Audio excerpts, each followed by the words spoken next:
Good morning from beautiful Brisbane, Australia. How are you this morning? Just let me turn this off because it's noisy. It's great to be here with you. It's Thursday. One step closer to our gorgeous weekend. How are you this morning or this evening in the Northern Hemisphere? It's great to be here with you. I'm going to do something really different this morning, and we're going to talk about 10 ways to build relationships with kids. Now, when we've grown up in the situations that we have in our childhood, we never learnt how to build relationships with kids because we were so busy being young adults when we were so tiny, for many and varied reasons. For me, that's how I felt, super responsible, and especially, when I remember things like I was in second grade, so thinking, 7 years of age, and they pulled me out of class to go and look after my brother. This is at school. Because he was upset in class, and that's just like the whole pattern of our lives, is that we end up super uber responsible, not just for other siblings but for the parents in our lives, etc., etc.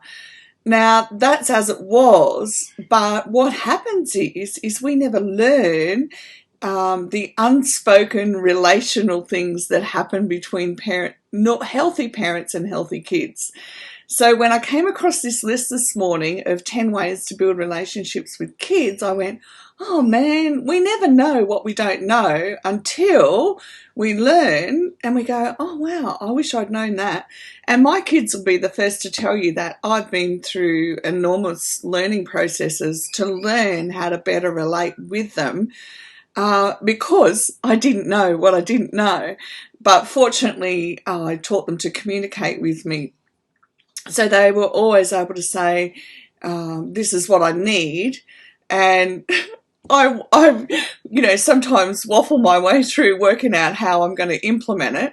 But as I said, when I saw this list this morning, I went, oh, this is just gold for us with complex PTSD, because we don't know what we don't know. And if we don't know it, then how are we going to go about it differently? So I get that opportunity because one day I'll be a grandma. There's no rush. But I also look at it this way. As I go through the list, I thought I can already see ways that I can do this with my adult kids too.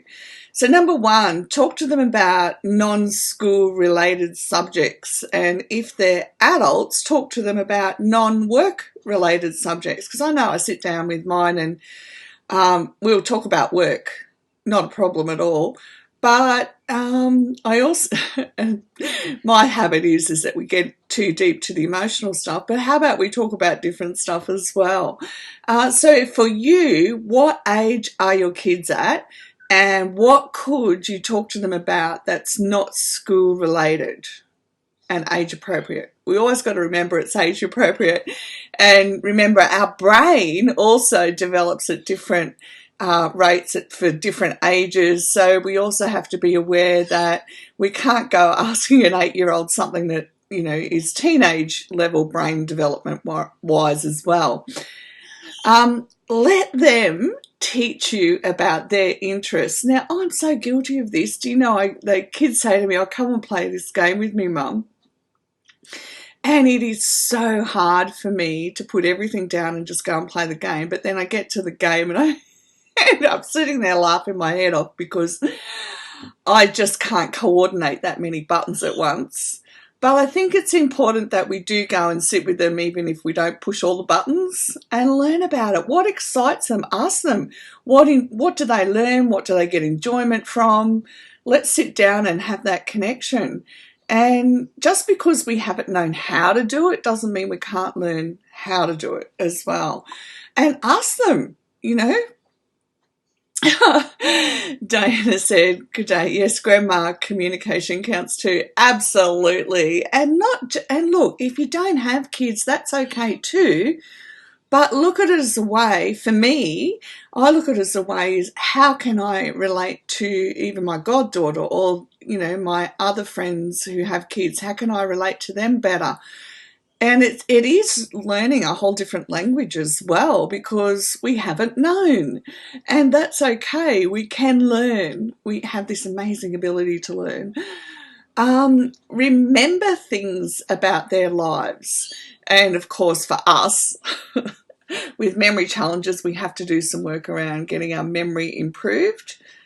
Brain training online is good for memory. I've done that. And just remember little things, even if you have to pick up your phone and make a note after you've talked to them, make a note, okay? It's a good thing. People like to be remembered of what's happening in their life. And share about your own life. Now, I want to say this with some different types of boundaries around it. First of all, share about your own life, but make it age appropriate. So if they're only 8, share about your life at 8. Don't share about your life at 16. Actually, maybe we shouldn't share about our lives at 16 anyhow, but you get the drift. I'm just joking. But make it age appropriate. But our kids, I didn't realise that our kids really love hearing about what our life was like for us. And sometimes the good, sometimes the bad, sometimes in between bits. And it helps us to remember that there were times when things weren't always heavy. Like for me, even though I spent a lot of time on my own and doing things like going to the library and reading books, it was good to share that sort of thing. Like, oh yeah, I spent so much of my life in a library. And these were the sort of books I read and things like that. And my daughter especially has picked up on my reading. She loves reading just like I do. And so share those things that were little in your life. And I say this too. Yesterday I just happened to come across a interview with a Hollywood celebrity and a couple of their kids. And one of the things their kids said to them is, you never shared about your childhood with us and what happened for you. And I went, how important is that for us to do that?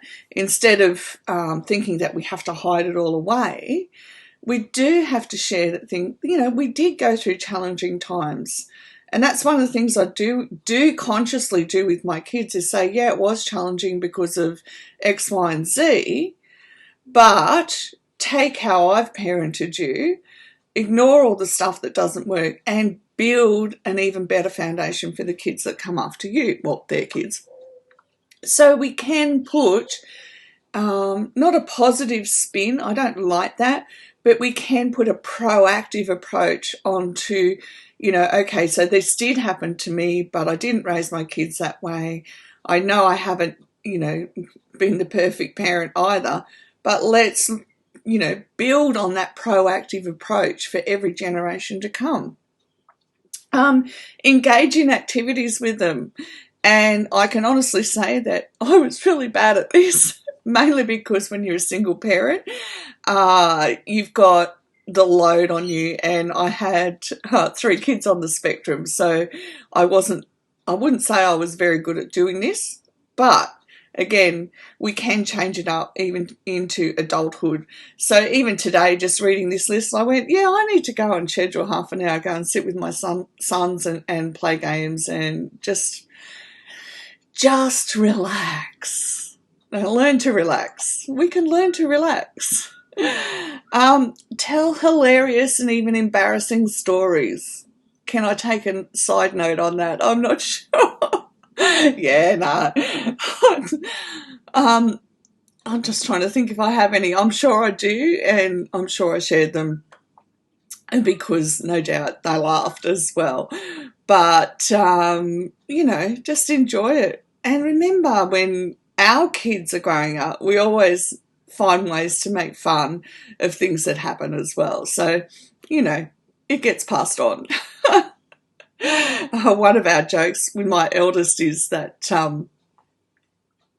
when he was a teenager, him and I used to have to go toe to toe. I would stand there and I'd say, don't tell me you're not feeling angry, because it's written all over your face and your body. And now we went through years of this, of me having to be willing to keep confronting that he wasn't being honest emotionally and getting him to do that.